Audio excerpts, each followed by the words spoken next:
यीशु मसीह के नाम में हम इस प्रोग्राम में जिसका नाम आशीष है आपका खैर मकदम करते हैं, आपका स्वागत करते हैं। और हम आज आपसे बात करना चाहते हैं कि खुदावंद की बरकत किसको मिलती है, या आप खुदावंद की बरकत या उसकी आशीष कैसे प्राप्त कर सकते हैं। परमेश्वर के वचन में इस तरीके से लिखा हुआ है, क्या ही धन है हर एक जो यहोवा का भय मानता है, उसके मार्गों पर चलता है, वो अपनी कमाई को निश्चित ही खाने पाएगा। आगे जब भजन संहिता 128 को पढ़ते जाते हैं आप, तो उसमें लिखा है कि वो ऐसी ही आशीष पाएगा। तो किसकी बात हो रही, कौन आशीष पाएगा, किसको आशीष परमेश्वर देता है, किन लोगों को वो अपनी आशीषों से नवाजता है। पढ़े मेरे साथ में इसके तीसरे, चौथे और पांचवें पद को, भजन संहिता 128 उसका तीसरा, चौथा और पांचवा पद। जी, क्या ही धन्य है, क्या ही धन्य है हर एक जो यहोवा का भय मानता हर है, एक जो यहोवा का भय मानता है और उसके मार्गों पर चलता और है। उसके मार्गों पर चलता है। पहली बात उसका भय मानता है, और दूसरी बात अपने मार्ग पर नहीं चलता है, उसके मार्ग पर चलता है। जो मार्ग उसने आपके लिए बनाया है उस पर, जो रास्ता उसने आपके लिए तैयार किया उस पर, जो मुआहदा उसने आपके लिए तैयार किया उसके अनुसार। हाँ, पढ़े क्या लिखा है आगे, तू अपनी कमाई को निश्चय खाने तो अपनी पाएगा। कमाई को निश्चय खाने पाएगा। ये आशीष है। आशीष का मतलब बढ़ोतरी नहीं होती है। आशीष का मतलब है जो आपके पास में है उसका आप उपभोग ठीक से कर सके। जो आपके घर, आप जिस घर में रहते हैं वहाँ शांति के साथ रह सके। जिस कपड़े को आप पहनते हैं वो पहनने में आपको अच्छा लगे।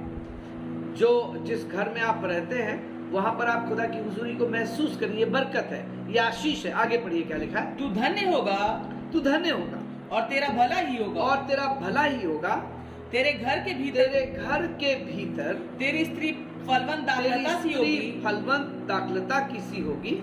तेरी मेज के चारों ओर, तेरी मेज के चारों ओर तेरे बालक जलपाई के पौधे से तेरे होंगे, बालक जलपाई के पौधे से होंगे। पौधे से होंगे।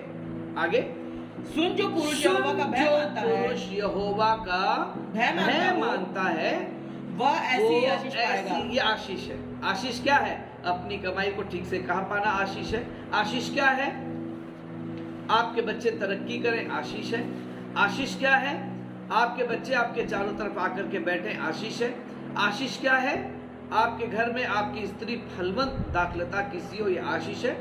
और आप अपनी पीढ़ी पीढ़ी को देख सके, ये आशीष है। पर ये आशीष किसको मिलती है और कैसे मिलती है? तो यहाँ पर दो बातें लिखी जब ये चैप्टर शुरू होता है। क्या ही धन्य है हर एक जो यहोवा का भय मानता और उसके मार्गों पर चलता है। आपको पता है, जब आप उसका भय मानने लगते हैं और उसके मार्गों पर चलने लगते हैं तो परमेश्वर आपको आशीष देता है। एक बड़ी अच्छी बात आपके साथ में और कहना चाहता हूँ। भजन संहिता 22 उसके तीसरे पद को जब आप पढ़ेंगे तो वहां पर ये लिखा है, और 21:3 में ये लिखा, 21:3 को पढ़िएगा और 22:3 को पढ़िएगा। 22:3 में लिखा है, परंतु है तू जो इज़राइल की स्तुति पर तख्त नशीन है या विराजमान है, तेरी स्तुति हो। जी, क्योंकि तू उत्तम आशीष देता और है। दूसरी बात लिखा है कि तू उत्तम आशीष देता है। ये नहीं लिखा है, मालूम क्या लिखा है? फिर से पढ़िएगा। यहाँ पर लिखा है परंतु, जी, तू उत्तम आशीष देता हुआ, हाँ, उससे मिलता उससे है। मिलता है। आपको बताएं, जब आप खुदा से मुलाकात करने जाएंगे तो खुदा कैसे मिलता है पता है आपको? सड़ा हुआ मुंह लेकर नहीं मिलता है। अरे तुम आ गए, तुमने रात में 3 बजे में जगा दिया ना।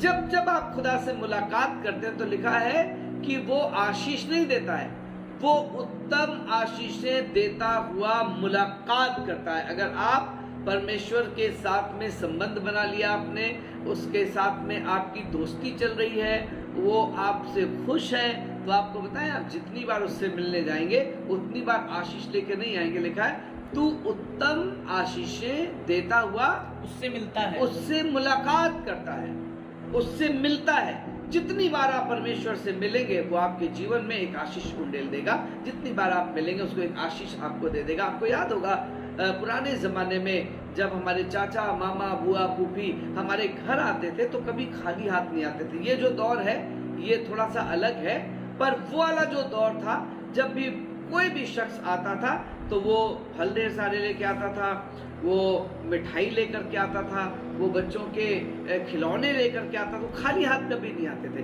और आपको पता है, जब आपकी दोस्ती खुदा से हो जाएगी तो जब जब वो आपसे मुलाकात करने आएगा या जब जब आप उससे मुलाकात करने जाएंगे, आसमान का खुदा आपको बतेरी बहुतेरी आशीषों से आशीषित करेगा और आशीषें देता हुआ आपसे मिलेगा। क्या चाहते हैं आप? आशीषों के लिए हम कई बार प्रार्थना करते हैं। बाइबल बताती क्या ही धन्य हरे जो यहोवा का भय मानता है और उसके मार्गों पर चलता है। भजन संहिता 112 चाहेंगे आप पढ़े। भजन संहिता 112 में लिखा है एक और व्यक्ति के बारे में जिसको परमेश्वर आशीष देता है। भय मानने वाले को आशीष देता है, उसके मार्ग पर चलने वाले को आशीष देता है। और किसको किसको आशीष देता है? पढ़िए क्या लिखा है। यह की स्तुति करो, यह की स्तुति करो। क्या ही धन्य है जो वह लोग पुरुष। यह की स्तुति करते हैं वो धन्य हो जाते हैं। जो लोग परमेश्वर की स्तुति करते हैं, उसकी महिमा करते हैं, उसकी इबादत करते हैं। कई बार ऐसा होता है कि जब हम इबादत करने जाते हैं तो हम तय करके जाते हैं 15 मिनट करेंगे, उसके बाद में भाग आएंगे। पर यहाँ पर कुछ और लिखा है, यह की स्तुति करो। कितने देर करो ये नहीं लिखा है, पर उसकी स्तुति करो। मजबूरी में मत करो, दबाव में मत करो, मुश्किल में मत करो, उसकी स्तुति करो। उससे क्या होगा? पढ़े क्या लिखा है। क्या ही धन्य है वह पुरुष, क्या ही धन्य है वो पुरुष और स्त्री जो यहोवा का भय मानता जो है यहोवा का भय मानता है और उसकी आज्ञाओं से अति प्रसन्न रहता और है। उसकी आज्ञाओं से प्रसन्न नहीं रहता, अति प्रसन्न रहता। उसकी आज्ञाएं बहुत सरल नहीं है, उसकी आज्ञाएं बहुत बार बहुत कठिन होती है। जब मिस्र में अकाल पड़ा और ये जमाना इजहाक का है और बाइबल बताती है कि इजहाक अपने बादशाह के पास में वीजा के लिए जाते हैं या उनसे परमिशन लेने के लिए जाते हैं, जिसका नाम अबीमेलेक है। और परमेश्वर के वचन में लिखा गरार में उसी जगह पर परमेश्वर से इजहाक की मुलाकात हो जाती है और परमेश्वर कहते हैं इजहाक से कि तुम मिस्र नहीं जाओ, तुमको मिस्र जाने की जरूरत नहीं है, तुम गरार में रह जाओ और तुम गरार में रहोगे तो मैं काम करूंगा, मैं तुम्हारे साथ में रहूंगा, तुम्हारे अकाल में तुम्हारे साथ में रहूंगा। आपको पता है, जब आसमान के खुदा की बातें आप मानने लगते हैं तो वो आपके अकाल में, आपकी अग्नि परीक्षा में शद्रक मेशक अबेदनगो के साथ में वो था, इनके साथ में वो था। उसने वायदा किया मैं तेरे साथ में रहूंगा। और यहाँ पर खुदावंत के कलाम में क्या लिखा हुआ है कि खुदा ने मना किया मत जा, और फिर कहा खुदा ने मैं तेरे साथ रहूंगा। मैं बात कर रहा हूँ उत्पत्ति 26 अध्याय और उसके 3, 4, 5वें और 6ठे पद की, जहां पर खुदा ने मुलाकात करी अब्राहम के बेटे से इसहाक से। और सुनिए क्या लिखा है, क्योंकि अब्राहम ने मेरी मानी और जो मैंने उसको सौंपा था उसको और मेरी आज्ञाओं विधियों और व्यवस्था का पालन किया। अब आसमान का खुदा बरकत देता। और पता है आपको, अब हम भजन संहिता 112 पढ़ेंगे जहां पर लिखा है कि वो लोग जो खुदा से डरते हैं और उसके खौफ में चलते हैं और उसकी आज्ञाओं में अति प्रसन्न रहते हैं। ये आज्ञा मिली से नहीं जाना है तुम्हें, कह रहा मैंने तो सारी चीजें पैक कर डाली हैं, सब कुछ सबको बता दिया है, हमारे साथ में ढेर सारे लोग हैं, हजारों जानवर हैं, अब किस किस को बताएंगे कि हम नहीं जा रहे, हमारी बड़ी बेइज्जती होगी। No I am not going. जब ये लौट करके आता है तो रेबका कहती है क्या हुआ साहब, नहीं पोस्टपोन्ड हो गया programme, plan changed. Why? God told me not to go to Egypt. खुदा ने मुझे बताया इजिप्ट नहीं जाना है। अरे क्या बात आप कर रहे हैं, ये सब बांध दिया, अब तो चलना चाहिए, हमने तैयारी सारी कर ली। नहीं, खुदा ने मना किया। और आपको बताएं, तब खुदा के कलाम में लिखा 112 भजन संहिता को जब आप पढ़ते हैं तो लिखा क्या ही धन्य है वो जो खुदावंत का भय मानता है और उसकी आज्ञाओं में मसरूर रहता है। सुनिए क्या लिखा है, उसका वंश प्राकर्मी होगा। आपको बताएं, इसी के अध्याय को जब आप पढ़ेंगे 26वें पद को तो लिखा हुआ है 26 अध्याय के 24 पद से कि यही अबीमेलेक उसके पास आता है। 26 से 30 पद तक आप पढ़ेंगे तो कहता है मेरे साथ ट्रीटी कर लो, मेरे साथ समझौता कर लो। हमने साक्षात देखा, 26वें पद में लिखा है कि 26 अध्याय के 26 पद में लिखा है हमने पढ़िए क्या लिखा है, उत्पत्ति 26:26। तब अबीमेलेक अपने मंत्री अहूजत और अपने दोस्त पिकोल को साथ लेता है, गरार के पास गया और गरार में गया। गरार में रहा था इसहाक। हाँ, इसहाक ने उनसे कहा, हाँ, तुमने मुझसे बैर करके अपने तुमने बीच मुझसे से निकाल बैर दिया था। करके अपने बीच से निकाल दिया था, अब मेरे क्यों पास क्यों आए हो? जी आगे उन्होंने कहा हमने तो प्रत्यक्ष देखा हमने है तो साक्षात देखा है, प्रत्यक्ष देखा है कि यहोवा तेरे साथ रहता यहोवा है, तेरे साथ रहता है। इसलिए हमने सोचा कि तू तो यहोवा की ओर से धन्य तू है, यहोवा की ओर से आशीषित है, अतः हमारे बीच में शपथ खाई जाए अतः हमारे बीच में शपथ खाई जाए। और हम आपको तुझसे बताएं, अगर कोई राजा आपसे आके कि भैया हम आपके साथ में समझौता करना चाहते हैं, तो आपको समझ में आ रहा होगा कि ये व्यक्ति राजा से कहीं ज्यादा बढ़ गया है।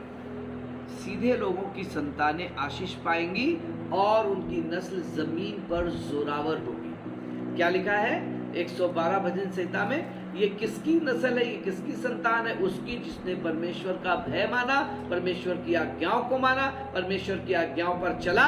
उसके बारे में लिखा, परमेश्वर के लोगों, अगर आप खुदा के कहे पर चलेंगे और आपकी नस्लें जो इस वचन को सुन रही वो चलेंगी, तो वो अपनी अगली पीढ़ी को बहुत जोरावर और आशीषित देखेगी, बहुत जबरदस्त और आशीषित देखेगी। जल्दी से पढ़े और इसके साथ हम आगे चलेंगे।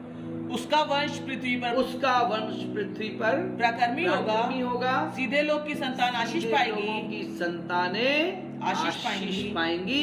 इसहाक को आशीष क्यों मिली? क्योंकि उसके पापा उसके मार्ग पर चलते थे, भय मानते थे, और इसलिए परमेश्वर उन्हें आशीष दी थी। अगर आप भी परमेश्वर का भय मानेंगे और उसके मार्ग पर चलेंगे, तो वो आपको आशीष देगा और आपसे कोई भली वस्तु रख नहीं छोड़ेगा जो वो आपको ना दे। और आइए हम प्रार्थना करें और कैसे आप आशीष को प्राप्त कर सकते हैं। हमने आपको ये वाली बातें बताई। उसका भय माने, उसके मार्ग पर चले, उसकी स्तुति करें, उसकी आज्ञाओं से अति प्रसन्न रहें। बहुत बार उसकी आज्ञाएं आपको बहुत अच्छी नहीं लगेंगी। इसहाक को शायद बहुत अच्छी नहीं लगी थी, पर उसी के 12 पद में, 26 अध्याय के 12 पद में लिखा है, और उसी वर्ष इसहाक ने जोता बोया, कई गुना नहीं लिखा, 100 गुना का। God can multiply your blessings even in the famine. अकाल में भी आसमान का खुदा, इस पेंडेमिक में आसमान का खुदा आपको अजीबोगरीब तरीके से आशीषित करेगा। फकत ये करें, सिर्फ ये करें जो खुदा के कलाम में लिखा, उसका भय माने, उसके हुक्मों पे चले, उसके मार्ग में चले, उसकी आराधना करें और उसकी स्तुति और प्रशंसा करें। प्रभु आपको आशीष दे। आइए प्रार्थना करें। हमसे प्यार करने वाले प्रभु, हम आपका धन्यवाद करते हैं इस प्रोग्राम जिसका नाम आशीष है। हम चाहते हैं प्रभु इसको देख करके बहुत से लोग आशीषों को प्राप्त करें और वो उन गूढ़ बातों को भी सीख सकें जो आशीष लेकर के हमारे जीवन में आती हैं। प्रभु हम धन्यवाद करते हैं भाई अर्पित को जो इस चैनल का संचालन कर रहे हैं। आशीष दीजिए जो आपके पास आपके सेवक के बेटे हैं। प्रभु आपके हाथ में सौंपते हैं इस प्रोग्राम को, ताकि हजारों लोगों तक ये वचन जाए और हजारों लोग आशीष को प्राप्त कर सकें। धन्यवाद करते हैं आपके पुत्र अपने उद्धारकर्ता यीशु के नाम से मांगते हैं। हमारी इस प्रार्थना को सुनिए और ग्रहण कीजिए। आमीन। खुदा आपको बरकत दे। ये चैनल देखते रहे, लाइक करें और सब्सक्राइब करना ना भूलें। May God bless you.